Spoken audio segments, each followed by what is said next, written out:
I remember the convener of the conference, Thamani Chauke, had said that he's very confident that the conference will go ahead, that the dissenting parties had found each other. Political reporter Ntlantla Kgatlhane joins us now. Ntlantla, so the confidence that was expressed by the convener, will that bear out given the fact that the conference has now been successfully interdicted? Well, interesting outcomes from the court there.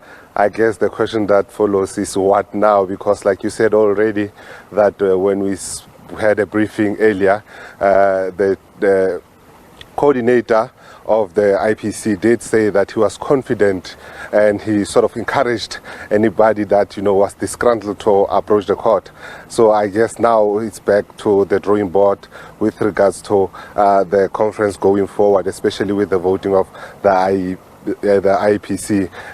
So earlier, like you already mentioned, that he did say that he was quite happy with the work that him and his team has done over the years since their appointment in the North West province, saying that they tried by all means to deal with slate politics in the province.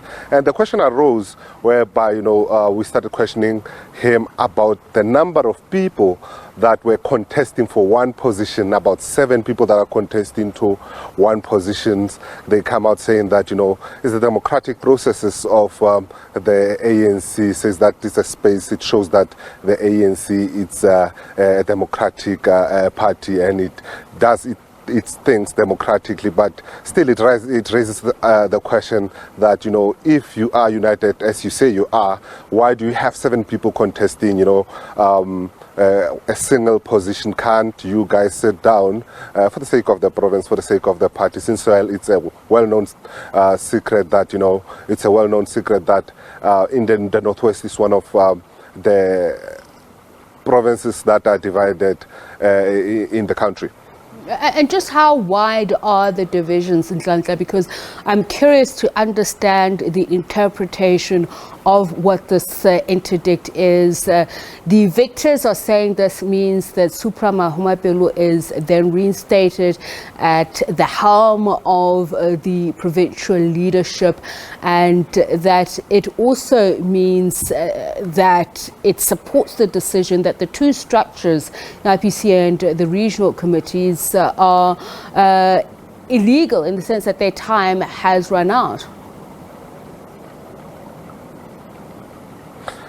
When we spoke to Supra Mahumapelo during the policy conference of the ANC about a week ago, there was an interesting remark that he made. He said that, people in the Northwest, or other people within the ANC, must be able to accept the decisions by the court and accept the leaders that are elected in provincial conferences. And that really, raised alarm. Like I already mentioned, that, there's quite interesting thing about this conference is that they're trying to play it as if everything is going smooth. We woke up in the morning to go and do our accreditation as media. We started doing accreditation around after 2 o'clock. This conference has been postponed more than 4 times already. Last year, the reason behind it was that, COVID-19 was still around, the fears of people contracting COVID-19, and also, that gatherings were banned. And also this year, there was sort of delays. We were certain that the provincial conference was going to take place ahead of the policy conference, and then at some later stage they announced that it will take place this week. But speaking to us, you would think that some of the leaders within the ANC, they are detached from reality with regards to what's happening in the party. Like I mentioned that for a single position you have 7 people contesting, 7 people contesting to become chairmanship, and an interim leader or a leader who was chosen to be a coordinator of the interim structure, saying that, he's quite confident that, everything's going to run smoothly.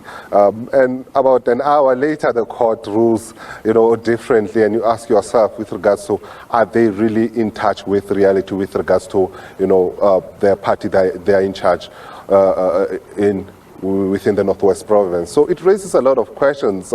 Tomorrow we expect that the conference must start, as they said, at 9 o'clock. But looking at how things are going, we even doubt that, it will start at 12. We know that the Deputy President has to open that conference. We also posed a question to see if the President will also close the conference, and they were sort of mum on that one, saying that they will give us an update as time goes. Ntlantla, I mean, often we focus more on the political infighting rather than the grassroots challenges, and just looking at what has always been perennial key service delivery challenges, even from the sector level. It said that a duplication of efforts operating in silos, and here we're talking about neglect of maintenance of assets management and a whole lot of things that deal with service delivery that the people of the Northwest are unhappy about. How do they view all of this, the fighting on who actually goes to the top of the leadership when they are not getting the services that they desire or need? An interesting question there. So, we know that there's public discourse with regards to, how the ANC is conducting themselves. I mentioned earlier that it seems like, some of the leaders are detached from reality. You look at Mafikeng, for instance, in terms of service delivery. People are complaining. We know that the president, during his impeachment on Mafikeng, did come out saying that, it was a disgusting place to see potholes in each and every street in a capital city of the Northwest province. The president there not missing his words. We know that that's amongst the issues that has been happening for years. The Northwest is a former shadow of itself. In the early 90s, it was when you would say Mafikeng, Mabato, people that were older then, they would tell you that when I was growing up, that's where I wanted to go. But now, if you look at, the situation, you look at the potholes there, service delivery, water, pit toilets still, it exists there. And you ask yourself, as a governing party, where are they?